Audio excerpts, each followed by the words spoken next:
two wires are here. Ignore those. That'll be hooked up at another time, and I'll show you how to do that.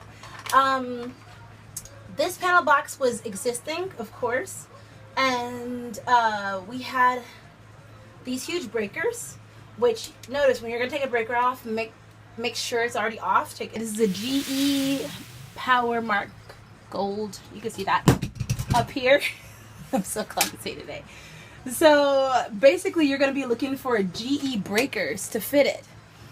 Now a lot of breakers are kind of interchangeable, like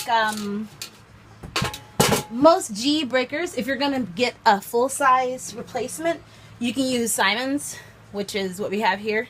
You look at the back, that's how you're going to know if it's going to work out. So you see this is a GE double pole breaker, and this is a Simon's. They're almost the same, but if you notice, it's a little bit deeper. So depending on your panel box's interior, which I'll get a close-up soon, it may or may not be interchangeable. But usually, for the most part, between these two, you're going to have a nearly perfect fit every time. Now, a single pole breaker, same thing. You can probably use the Simon's. When you're going to have problems is that when you're trying to make space for additional breakers, like I was here, like I needed to add a circuit for my stovetop, and for the microwave I wanted to run a separate unit for that. Later I'll be also running a line for the water heater. So you're going to need more space, and it's what we do. Now we took out that double 30 right here, which I'm actually going to need later, but this is just for demonstration's sake. If you want to make room for this, for two new 20 amp breakers, you see that takes up the space of one of these breakers.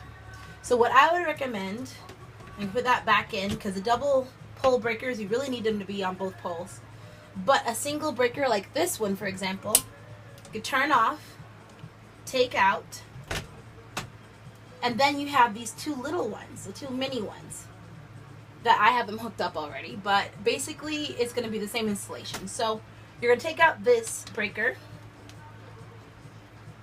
right? You turned it off already. Unscrew this screw right here. Loosen that wire. And then, instead of this one, you're going to have these two little ones. So I'll give you an example. If I have this mini, the slim line is what they usually call them, breaker. You see that again, we're rocking it out. You see how tiny it is? Perfect. But in this case, for the slim line, you're going to need a real GE breaker. There's very few interchangeable ones, because if you look at the back, this tiny little clip is going to catch on to where you need it to be. Let me show you. Alright, inside the breaker. So you see the itty bitty tab, this one right here? That's going to go on those little, and I'm not going to touch it because it's live, those little tabs are sticking up. So a breaker that has this kind of back is not going to work. Not in order for you to get two in the space of one.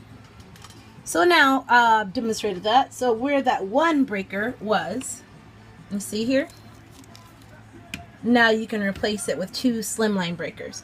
Now every panel box is going to have their own version of slimline breakers. You just have to shop around for whatever type of breaker box you have. So once again, always look at the front of your panel box. It's going to tell you, or the inside if it's old and worn off. The inside there on the bottom, it's going to tell you what kind of breaker box you're dealing with. Be very careful of these live lines if your box is live, these two right here.